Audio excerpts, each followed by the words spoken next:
All right, thanks everyone. So usually when I give my presentations and talks, someone always comes up to me and says, I'm trying to discourage entrepreneurs to getting into education. And it's like, yeah, of course, I don't want any more competition in this space, right? And so, but the reality is, I do want to encourage entrepreneurs in this space, and what I'm trying to do is explain some of the pitfalls and the scar tissue that I've gained over the years. But what I decided to do was break out the presentation into kind of three parts. One is a small personal story. Another is a little bit about education elements and what we do. And then the rest about kind of market trends that we see in the space. So I kind of lied. The personal story is not a personal story about me. It's a personal story of my mom. And I'm sorry, Mom. But this was her Facebook page a couple of years ago, and that was her cell phone. And like the edX guy was saying, I actually wanted my mom to text me. I would not return her calls. And she had a lot of trouble texting me with this phone. And so, I offered to buy her phones and stuff, and this was her Facebook page. She thought she was going to be social. Didn't really work out for her. Just to give you a little bit of history, my dad died when I was 9, and I'm an only child, so my mom kind of supported me and the family. So she never remarried, right? And so she just retired this year. And all of a sudden, she started going on these sites, right? And I was completely shocked and dumbfounded and freaked out. And then she started telling me about these dates she's going on. And I was like, well, maybe you should do something a little safer, like eHarmony. And she's like, yeah, but this is too much work. Like, she just wanted to have these, flings online. So next thing I know, she has an iPhone, an iPad, an iMac. I mean, seriously, she has all this. She doesn't call me about any kind of tech stuff. She figures it all out, right? Because she's too embarrassed to have me know that she's Skyping with some random guy in Des Moines, right? So the moral of the story is, even though I tell her that I want her to get an iPhone so we could text and stuff, she's not going to do it, right?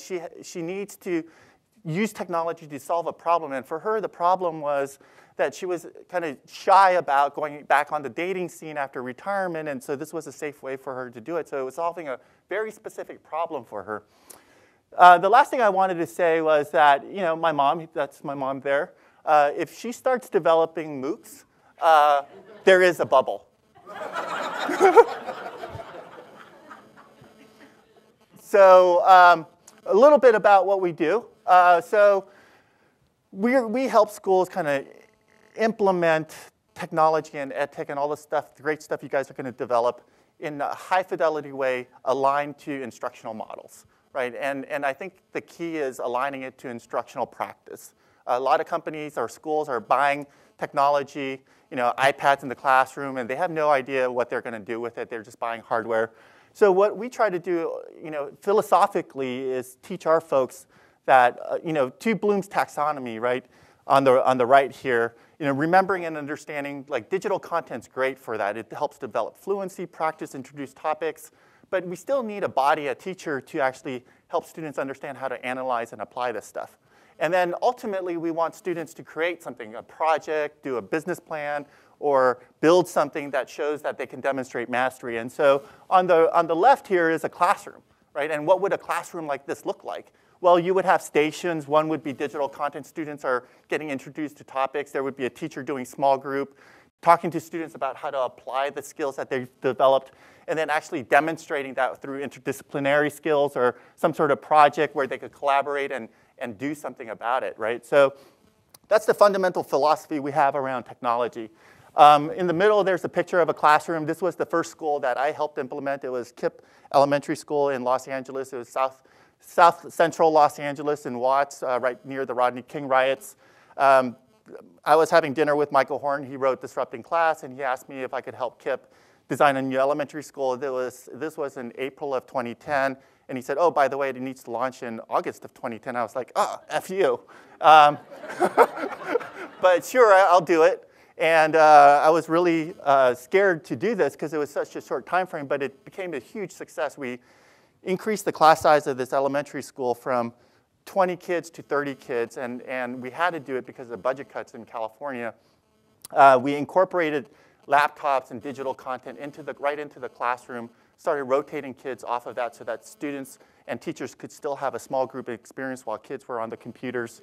The results were phenomenal. So at the beginning of the year, at the pre-assessment, students came in at 9% proficient, so 9% of the kids were proficient in kindergarten at the time. By the end of the year, they were 98% of the kids were proficient in math and reading. Kids at the end of kindergarten were reading at end of first grade and second grade levels. And this is at South Central. Teacher satisfaction came in #2 across the whole country in the KIPP network. So this is a brand new school, brand new model, and the teachers were completely satisfied. And they were satisfied because the engagement level between the student and the teacher was incredibly high.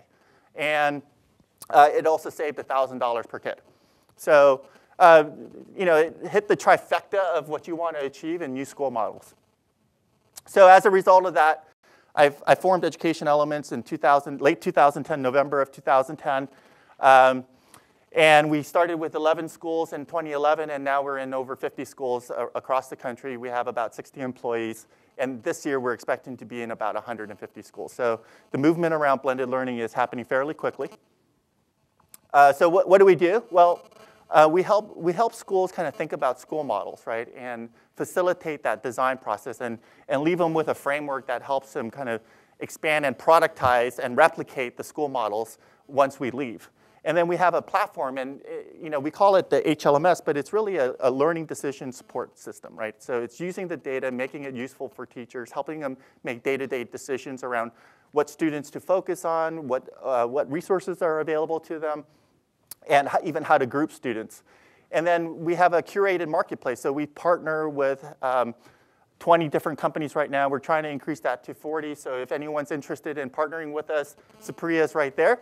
So what we do is we try to offer a curated, integrated solution which provides a unified experience for both students and teachers. And then we aggregate that data, deliver it to teachers in a single view so that teachers have easy access to that data and then can actually make decisions fairly quickly. The team kind of looks like this. Our executive team looks like this. I specifically chose the executive team to look like this for a lot of reasons. So Shelley Taylor comes from 18 years of opening up Starbucks around the country. She opened up Taiwan and China. And the reason I wanted somebody from Starbucks is because I wanted consistency and quality of service in a bunch of different locations. And that was really important for me. I wanted to have a similar experience and a similar level of quality. David Sanchez, who runs our partnership and products, comes from 10 years of doing Accenture global partnerships, and then was at companies like Jawbone and Tell Me Networks, which got sold to Microsoft.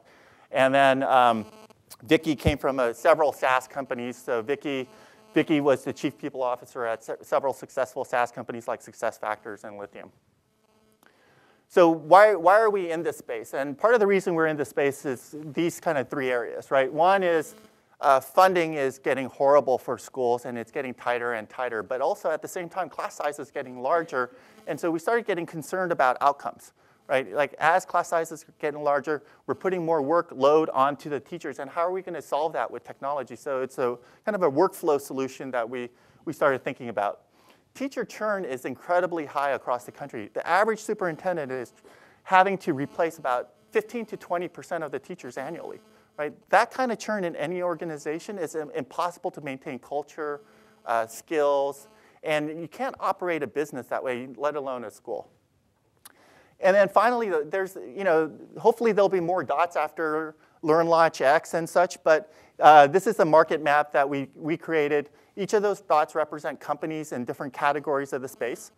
And they're roughly 350 companies in EdTech, right? Some are established companies like the behemoth of Pearson, and some are very early stage companies.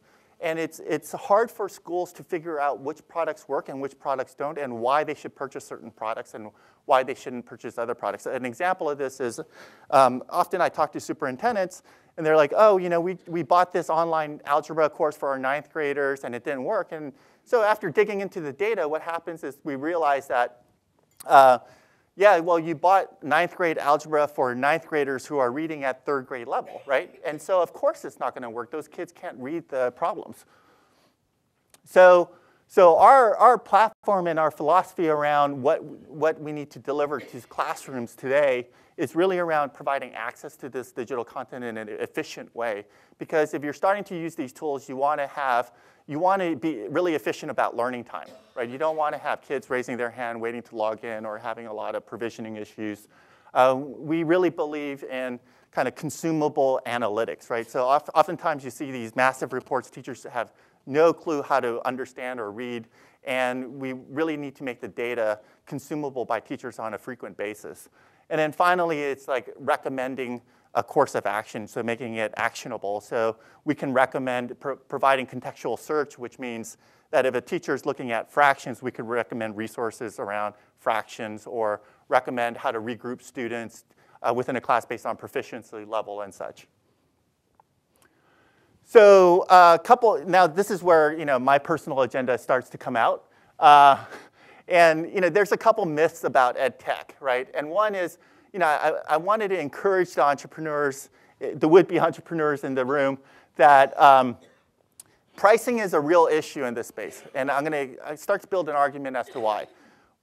We can't actually continue to offer stuff for free, right? In order for us to build a business, and a sustainable one and a lasting one, we have to become profitable. And I think the schools that we work with also need to understand there's cost in us providing Amazon-hosted web services and supporting this and such. It's just really important to build a business. This notion that PowerSchool and SIS systems are $10 a student, it's a little bit of a fallacy, right? So it's a fallacy in the sense that if you are Chicago Public Schools, you may get $10 a student because you have 300,000 students, right? But if you're a single school, you're just a new charter school, and you have 150 students as your first year, PowerSchool isn't charging $10 a student. They're charging $35,000 or $50,000 to get you started, right? And it's not $10. Until you get scale, it doesn't get down to that price. No company could make money or even survive when you have 100 students at $10 a student. What is that? $1,000. By the time you fly out there and try to sell that deal, you've already started to lose money. The EdTech space is roughly around $10.5 billion. Of that $10.5 billion, $2 billion is spent on digital content. It may sound like a large amount of money, but it's not, and I'll start to show you why. Well, here's the $2 billion market. $1 billion of the digital content space actually goes to Pearson, Houghton Mifflin, and McGraw-Hill. The other billion goes to everybody else. And so if you look at emerging, the green is actually the revenue that all of these early stage emerging companies are fighting for. And the rest are the companies that have been around for the last 20 to 30 years that flatline at $5 to $30 million in revenue. So I mean, these companies have been around, and part of the reason schools have trouble implementing and using the technology is because some of the technologies that are being sold to these schools are freaking old, right? When CIOs of major districts saying we have a data warehouse system with a central repository, I was like, what do you guys use? And they're like, SharePoint. I was like, oh my God, that's a lot of legacy stuff out there. So what I wanted to do was put this in context with two successful SaaS companies, right? One is SuccessFactors, both publicly traded now, went public, and one is a company called Workday, right? Look at the growth curve of these companies. SuccessFactors in 2007 was about $60 million, close to $300 million now, in 4 years, right?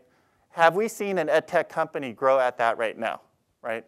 Workday, another hockey stick. So when I'm going to pitch investors, and they've invested in these companies, how do I show this hockey stick that this company is going to be like this and get competing dollars for education versus these companies that provide HR, human capital management solutions, right? So they're doing this with roughly 1,300 clients, right? Average deal size, 48,000 per year. There's some key metrics that as EdTech companies we have to meet in order to be competitive, to raise money, to be sustainable. And those are things that we all need to learn in order to build a fundable company and then encourage other investors to actually come into the space, because that's just critical for us to continue to build out this ecosystem. So I'll talk a little bit about what the blended learning space looks like today, and there's a typo there, but right now we're serving about 50 schools that are doing blended learning. Roughly, we think that 80 schools around the country are doing kind of our definition of blended learning. And I define blended learning not as face-to-face and online and that happening in the classroom, but really the integration of multiple learning modalities in the classroom, right? And some of it is leveraging technology to deliver that, but it's blending learning modalities as opposed to blending the delivery platform. And there's 275 schools around the country that are doing some form of blended learning, or they have iPads in the classroom and they're trying to do stuff. But 6,000 schools are talking about their interest in blended learning today. So we've modeled a little bit out here as to what we think the growth rates are. On the left is the number of schools over time. So I called Michael and asked him, what do you think the total market penetration for blended learning could be? And he said he thinks that primary education, 80% of all schools in the country can go blended learning, right? And then in secondary, about 50%. So there'll definitely be schools that aren't doing blended learning, which is fine. So the growth curve kind of looks like this for blended learning, which is pretty phenomenal, right? Right now, on the top end, right, the green line, we could see about 25,000 schools over the next 3 to 4 years. And then in districts, we're looking at 4,000. So roughly, there's 100,000 schools in the country, about 13,000 districts in the country.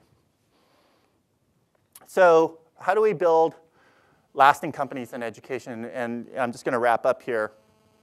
One, when we think about the market of education, we really need to focus on what the addressable market is. So let me break it down. Let's say I'm building a math company, and I built the best math product, another one of the 50 different math products out there. And I have to start at a grade level because it's really expensive to build content, right? And so let's say I start with 3rd grade. So when I start to think about addressable market, instantly I go to 55 million students. Well, there aren't 55 million 3rd graders, right? And so you kind of have to narrow it down to elementary. And so let's say there are 20 million elementary students. Of that, how many? And so you do that calculation. If you do it, filter that enough, the market right now is only going to be $100 million, let's say, right, at $10 a kid. Well, it's really hard to get investors to give you money if you say your addressable market is $100 million, right? Because, oh.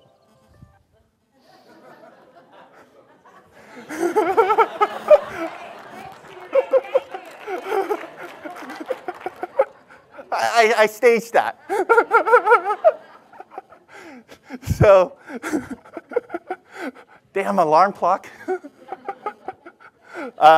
So yeah, it's really hard to get investors to invest in a $100 million addressable market. So as we think about the market, and it can be very large, right? I think blended learning will actually push the market to become larger because all of a sudden that math content is being used by every kid in the classroom, right? And so now instead of just selling to a computer lab in a school, you're selling to every kid, and those kids are going to need multiple programs because no one wants to sit on Khan Academy for 180 days, 1 hour a day. You'll get bored stiff, right? There's a reason why there are 50 different versions of Angry Birds in the marketplace because people get bored of the same thing, right? And so as you think about building your businesses, really think about kind of one, your pure addressable market, 2, making sure that you get paid for the services that you provide, and you can build a sustainable model that shows that you'll become profitable. And 3, you got to deliver outcomes for the schools, right? And so happy to take any questions. I only will answer softball questions. Hard questions can go right there. Both mics are open.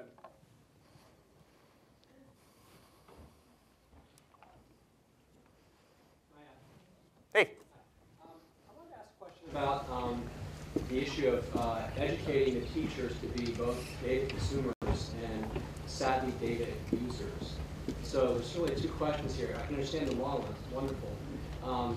Many teachers are data averse, and once you get them to be data consumers, how do you, with your model, teach them how to be sensitive to random variations, variations that are due to maturation of a child, variations that are due to time of day? How do you, in this model, educate the teachers? Yeah, sure. So a couple things. One, a lot of schools that we work with, they'll say our teachers are not that tech savvy, right? And so the first thing I'll say is, okay, have all your teachers pull out their phones. Are they smartphones? Yes, right? Have they done kind of online booking of flights and stuff? Yes. And what we explained to the detriment of some of the content providers really is that the interfaces and the representation of data is not that great, right? So, if I'm looking at reading products and I have one product that's doing Lexile level, another one doing Dibbles, and another one some randomized scaling system, it's hard for anybody to decipher that. It's like getting your retirement portfolio in multiple currencies and you're trying to figure out how to figure out the values, right? So it's really important for us to think about how people are going to utilize that data. Sometimes you just don't want the big spreadsheet, and sometimes you just want to know that the stock market's up, right? And other times you're going to want to dig into rebalancing your portfolio, and so you need to dig into it a little bit more, right? And so focus around where to look at that data on a day-to-day basis is really important.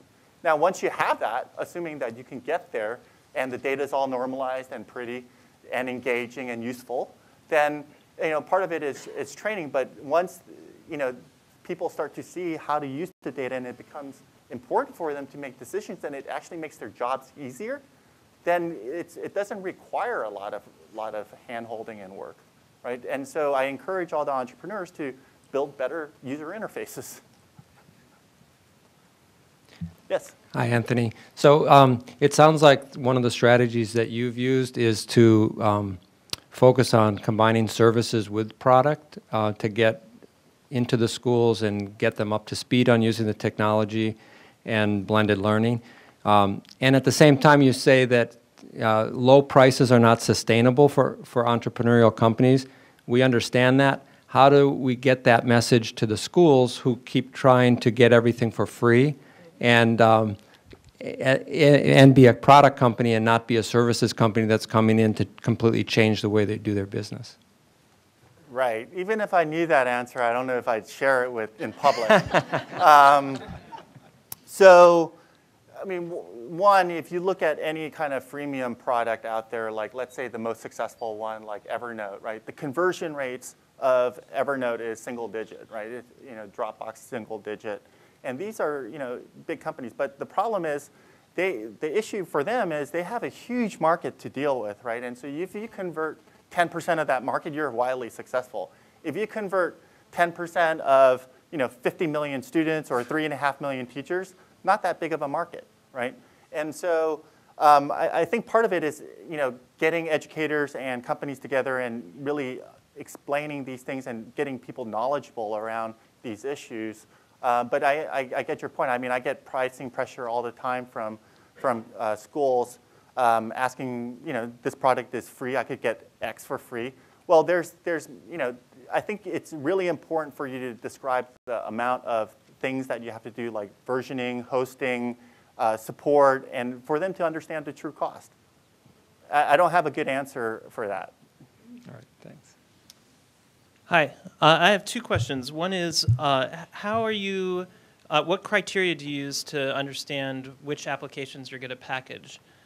Do you go into the classroom and test market particular applications, or is there some other criteria? The other question is, how do you provide that cohesive user experience across the different applications? Right, everyone's double downing on two questions. Okay, so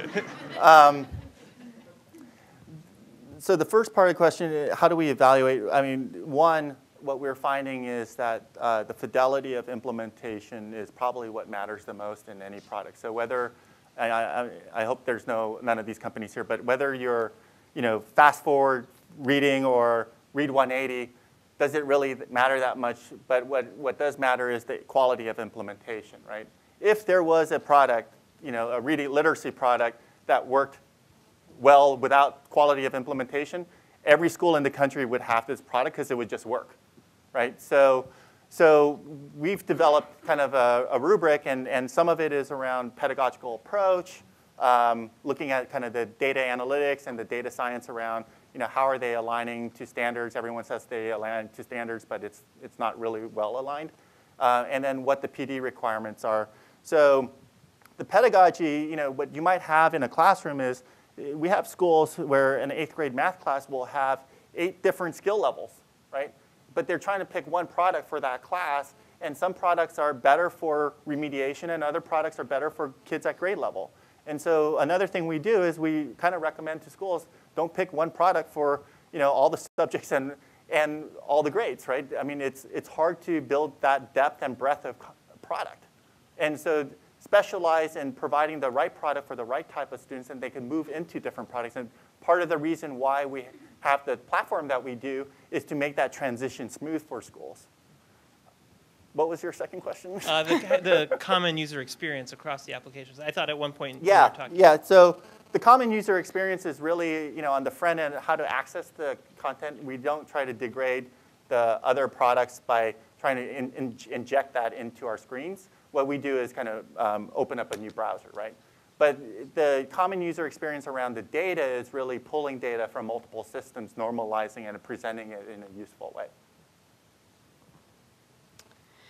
So content is very, very expensive, and a lot of industries have moved towards user-generated content or crowdsourcing data sharing. At what point in the realm of education can and should user-generated content enter the world? Wow, this is the hard question side.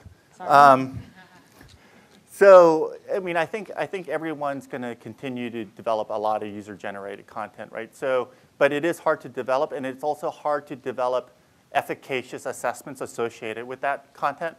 So, today, even between schools that we work with, one school might have great assessments that they've custom built.